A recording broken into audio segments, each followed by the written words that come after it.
to choose at this point when you're choosing the next most believable step after you identify, is it true? You know, is it always true? And who told me it was true? When you go through those questions, you're going to come a point where you recognize that you get to create your truth. You get to create your truth. Okay? It doesn't matter if it's actually true. I know this is going to sound unethical, so bear with me. It doesn't matter if other people think it's true. You get to create your truth for who you're going to be in the world and for how you go forward in your essence. You get to create that truth in that moment. I don't care how many times you create it, right?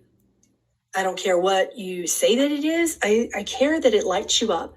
I care that it brings you to your sovereignty in a way that no one can take from you, because you're going to return to this reference point again and again and again. This is your sovereignty. This is the lighthouse. The lighthouse is your essence. How do you tap into essence? By picking your truth, even if it changes every single day, because truth is an essence, and essence then becomes a practical truth that you begin to manifest by choosing that essence and creating an entire sacred space around that essence every single day of your life. Do you understand what I mean by creating an entire sacred space around it? Some of you are great tastemakers. You're like fashionistas, goddesses. I'll walk into your house and you got Kali Ma everywhere and crystals galore. I'm a little bit like that, you know. But what's more important to me than that is my sacred space inside of myself with sacred sound.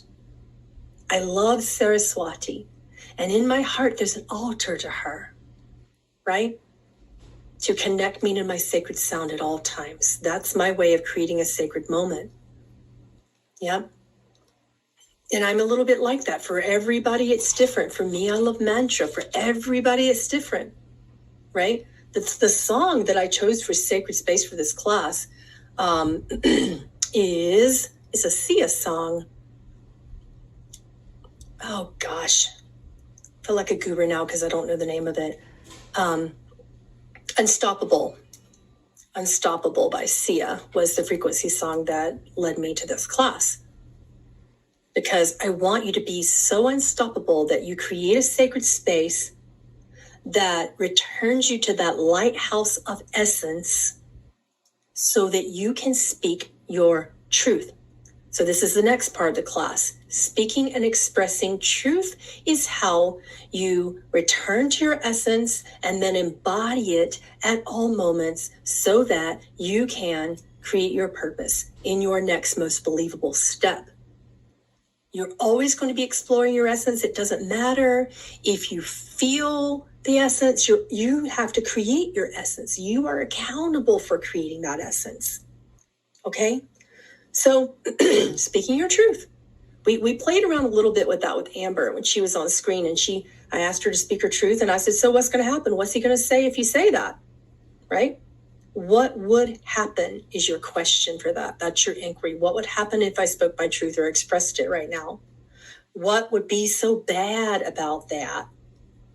That's your next question, because you're going to play that out. What would happen if I spoke or expressed my truth right now?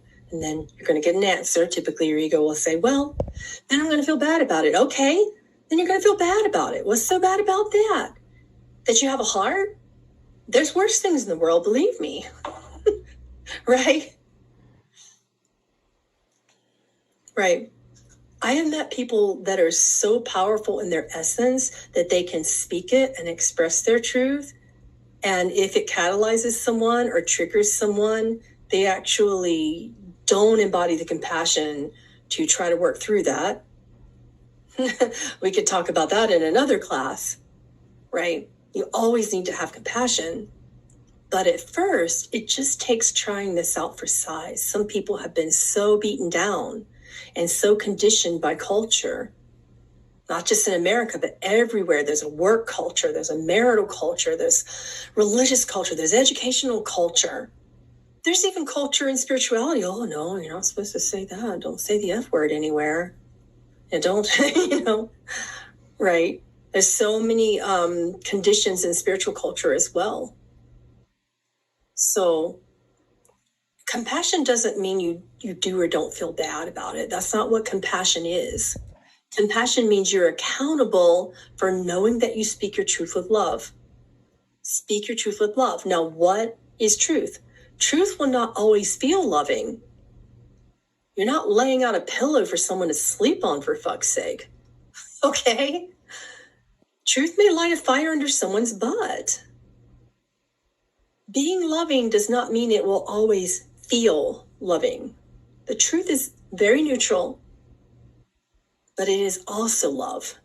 It may not always feel loving, but it is also love.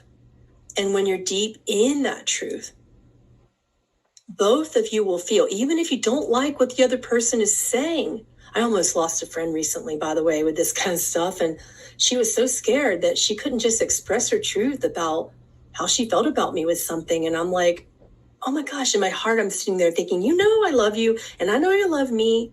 So whatever you're saying to me right now, even if you tell me I'm being a complete shit, I'm going to take in stride because I trust you and I know you love me and you want me to grow. So you're going to tell me things that may not sound loving or feel loving to me, but because I know you love me, I trust you, right? We don't always have that with our friends, and it's a real gem when you do.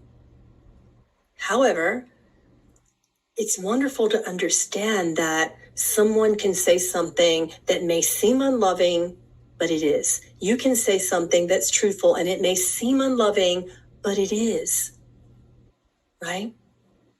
Like, I mess around with my kids all the time. They come in and they're at this age where they're starting to be smelly. We have like early teenager. We have like kids in the house that just aren't showering enough, and we're having to have these conversations. And I was remembering back when my mom sat me down and she was like, I'm going to say this and it's going to sound harsh, but because I love you, you need to know your friends at school aren't going to want to sit by you if you smell like that. You're going to lose your friends, Pamela. That's all she had to say. Oh boy, I was all about the deodorant from that point on. I took 2 showers a day. I've been so on it with hygiene ever since then. Right? That's all she had to say. And I didn't think, oh, that's so unloving, or oh, that's so nice, or that's not nice. It's just true. It's just true. Are you going to live a lie, or are you going to love someone enough to speak the truth?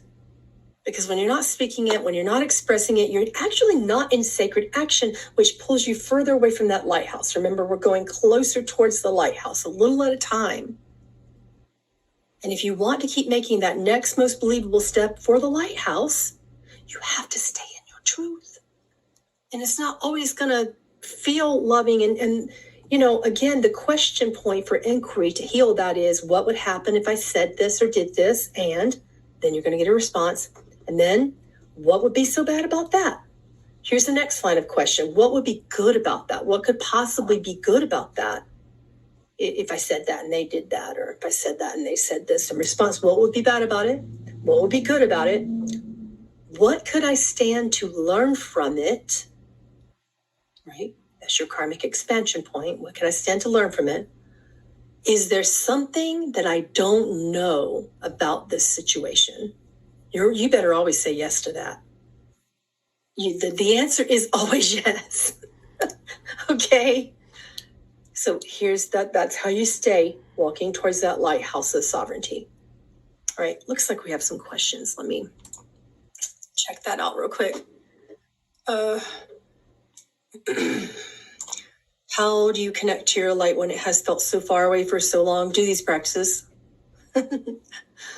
Pay attention to the acronyms and the questions especially, and do them and commit to doing them no matter what. Because remember, only you are accountable for staying in that, for finding that lighthouse of essence, creating the sacred moments to build it. Essence has to be built. It doesn't just show up for you. This is kind of I'm glad you asked that question, because we have to build it sort of like how we decorate our office. And I don't mean our corporate office. Most of you are healers. I haven't deleted any questions, Ariel, so I don't know why. Typically speaking, if there's any deleted questions, I will see them. And since I'm the only host of this, I would see that something was deleted if I did it. So your question wasn't deleted. You didn't put it in there properly, is what happened probably. Going back to essence, you are accountable for building an essence. Essence is truth and truth is love. Remember that. Number one, you are accountable for building and creating a sacred space that nurtures and builds your essence.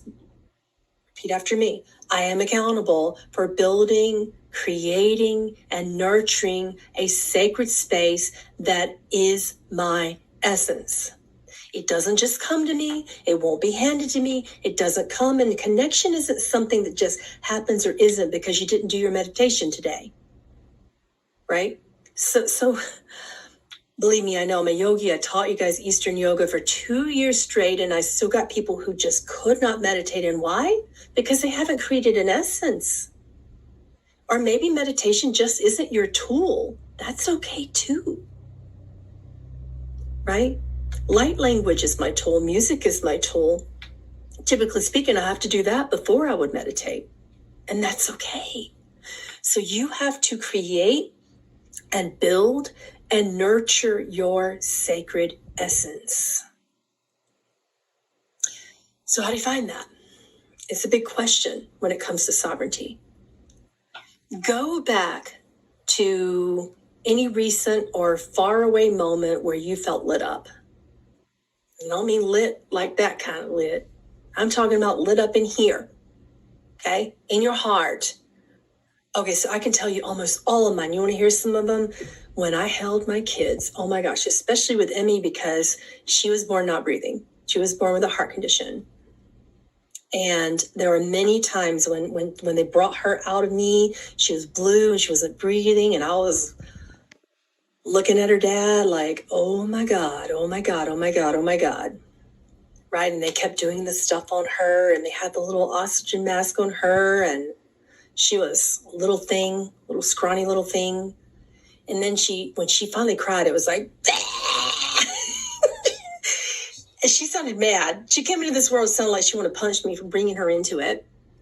And I'm like, okay, can't put you back in. So, and she just cried and cried and cried and no one could hold her. Nurses couldn't hold her. Her dad couldn't hold her. It was only me and only me. And I'm like, well, this is going to be fun. Guess we won't have any babysitters. I started looking at the potential of that essence in the future. But regardless, I remember that feeling when she just like burst out screaming that, oh my gosh, thank you, thank you, thank you, thank you, thank you. In that moment, gratitude was my essence. I was just like, thank you for being alive. Whoo, that was just my essence. Right? Right. So you have to create your essence. When I can't say it was always this way, but when I finally got to the point where as a musician, I could be on stage without passing out, the grace of that was so empowering. Just the gratitude that I had just to be able to do that. But it wasn't music that actually made me do that. It was actually pageantry. My mother forcing me to be in pageants that made me do that. So I'm grateful to have learned through the hard experience, right? I didn't win in pageants. I had terrible stage fright and my walk was awkward and I was just this awkward, nerdy girl in a dress, right? But I got certain awards for my capacity to speak by the time I finally opened my mouth. A lot of times they give you things like, what are your, not necessarily your talents, even though I did well in that, was always singing. But it was when they asked you questions about what you would change about Earth and what humanity needs. And they would always ask in pageantry this really difficult question about something to do with being a human. And oh my gosh, I loved it. I hated it and loved it because I never knew what I was going to say. Everyone practices their speeches of what their platform is. That's what they used to call it. What is your platform for humanity? Right? And I always would try to know what I was going to say, but it never came out that way. The gift of the channeling, right? So I go up there and I'm talking about The fact that we need to recycle and create less waste, or at least I think that's what I'm going to talk about. And then they asked me the question, and I talked about World War II. What? I talked about forgiveness and everything we learned from it, and I knew nothing about it. Why? Why did that come out of me? I was 15 years old. I didn't know very much about it, right? That was my essence in that moment, right? And it was just flying out of me how powerful it is what we learned on both sides, as Germans and as Jews, and even as people who were completely passive and not doing anything about it. That was America. I talked about what Americans could still stand to learn from it. And that was my platform, and I had no idea.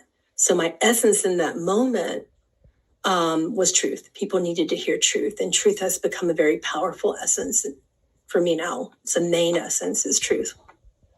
So what is your essence? What lights you up? I was still scared. I still had stage fright, right? That speech bumped me up to at least I think I was third in line for that, whatever trophies they were giving. But it was the fact that it lit me up, and I didn't know that it was going to light me up, but it did. So right now you're not going to be given a big blueprint for sovereignty. You're not going to know in advance. I was looking for something on YouTube the other day that aligned with something I wanted to teach, and I wanted to find it back in my stuff. And you know how YouTube gives you, you're trying to get to your own channel, and it gives you these suggested videos or whatever that they think that you'd be interested in. And it was a Bashar video. And I'm like, okay, well, that just happened. And I don't typically listen to other channels. So it was just this little short. It wasn't a full video. And this lady was asking him about something. And she's like, he said, so how do you know when you feel that way? And she's like, I don't know. I want to feel this way, is what she said. I want to feel this way. I want to feel connected. I want to feel like I'm connected to divinity and all the time. And I want to feel connected to my guides. And he said, well, do you have the experiences? Do you get answers? She said, yeah, I get answers. I get dreams and they come true. I get these things. But I want to feel it, is what she said. I want it to just course through my veins. And he said to her, okay, that's legitimate, but do you need that right now? Do you need that to know that your essence is true? Or did life just prove itself? Did life just prove itself? Is what he said. Do you need to know in advance what your connection to God is going to feel like first before you get there? Or did life just prove itself? Are you going to accept that sometimes we get answers for things and we'll never know where it came from. We'll never know why we got the answer or exactly what to do with it, but life just proved it. It showed up in our lives, right? So this is one of these things where what I got to say to add to that is you will eventually feel it if you create the sacred actions in your life. If you create the essence, if you nurture your essence through sacred space building and sacred action.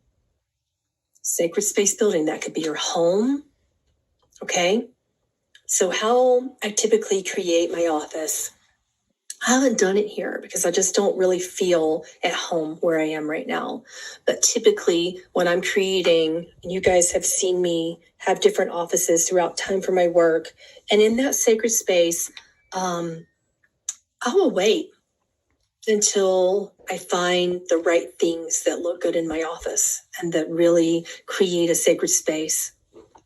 I may or may not use incense in it. I always have music in it, right? There has to be certain things. There typically has to be plants, certain crystals I have on my desk every day because they help me create my sacred space, right? So those are just creating that sacred space and then nurturing the essence of that creation, right? And I don't need to know what it's going to look like in advance, but I have to keep nurturing it and keep nurturing it and keep building it. Some people, like I said, some of you are incredible goddess-like tastemaker advocates who do all this stuff, or you can make a home, right? And that's the way that you create your sacred space. Some of you are dancers. You like to kind of dance around and do, some sort of sacred dance. Some of you are singers and you create your sacred space that way. Some of you like to write or meditate in your sacred space. Some of you do yoga in your sacred space. Some of you do light codes and light language and just create light and call in love and light all the time. Some of you do prayers and blessings in your sacred space, but you need sacred space. You need to nurture a sacred space so that you can remember your essence and be reminded of your essence and be nurturing your essence every day. When you wake up, go to that sacred space. If you don't have it, build it in here, create it up. If you don't have it, I really want you to visualize it and pretend it's inside of yourself. Like I said, I also have an altar to Saraswati, and it has incredible things in there that I can't even explain to you because they're not human. I could try, but the brain would have no reference point. I have musical tools in there of some kind that I cannot explain to you, but they're a little bit synesthetic. I have like an entire glass bell in there that's upside down that rings from the handle, not the bell. Like, how does that make sense? But it does. And that thing pours out light, right? There are interesting things in there that I can't explain to you. Not that your space needs to be like mine, but when you can't create a sacred space in your external, start in the internal. I have animals in my sacred space that meditate and sing with me, and I don't know what they are. As a galactic historian, I've researched just about every type of being, human, animal, or otherwise. And I can tell you what type of weird extraterrestrial plants are out there. Everything that you could ask me, I could tell you about in different star systems. But there are beings in my sacred space that I don't know what they are yet. And it tells me that I have so much more to learn. Right? I have so much more to learn. So that is how you do that. Okay? I wanted to have a ton of you on here today, and then we ran out of time teaching the material. Let's see.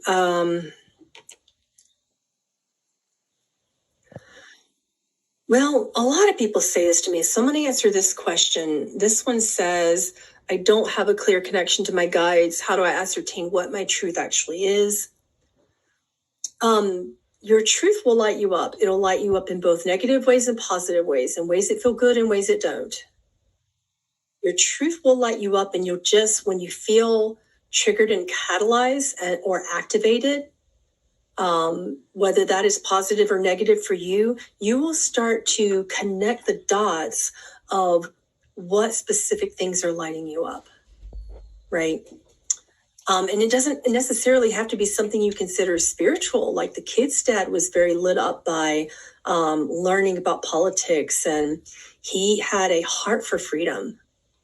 And now my son is like that, and Aiden he doesn't have much memory, of how his dad was. Something about his autism makes him forget, and he has to write down memories on his computer and things just to keep track of important memories for him. And he reads them back to himself so that he can remember what means something to him. Some part of autism that we don't understand, but his dad was lit up by politics all the time. And boy, he would go at you. He would keep going and going and going and catalyze you, and he could catalyze you whether in our country, in this bipartisan system, whether you were Republican or Democrat, he could pick apart either side, although he preferred to pick apart Democrats. He could pick apart any side. And one day I told him, I said, I think I'm liberal. And he said, no, you're not. I'm like, yeah, but I have all the traits, like environmentalism and saving things. And he was like, actually, no, you're not. And here's why. And I was like, oh, shit, you're right. I'm not. And then one day I said, I think I might be libertarian. And he's like, no, you're not. And he could tell me like why I wasn't that. Anything. So he was lit up by picking apart systems and helping people remember their freedom. He lit up by it. Even though politics are exasperatingly negative for me, he was lit up by it. Everybody has something, right? I have a friend who's a former cop, and she is lit up by dogs. She saves dogs. She's rescued 3 of them. She's lit up as well as like when things happen that are just kind of like against human rights. And she's always lit up by that. And that's her essence, right? So when you're trying to ascertain what your truth is, pay attention to where you're lit up and where you're catalyzed and you'll notice it's not just in one thing. It'll show up in different areas because it's not an actual thing. It's not an action. It's not always something you can do, although it may be that you do something that expresses that. It's not just an action. In essence, is similar to an emotion, except deeper. An essence lights up your soul. You get where I'm coming from? An essence is something that you just can't stop, not just thinking about or doing, but it's like it lights you up. So I love the essence of all of the graces, every single one of them. If you start talking about truth or mercy or compassion, if you start talking about anything to do with the 7 graces, I light up. So I know that grace is my essence. But I have like little flavors of essence as well. You don't have to just pick one. All the graces, I love them, but especially truth. And especially fortitude. I really love it when people stay in their truth with fortitude and they begin to become accountable for themselves and lift themselves up and others into their sovereignty. Right? I like when people feel sovereign. So my essence might also be truth and freedom.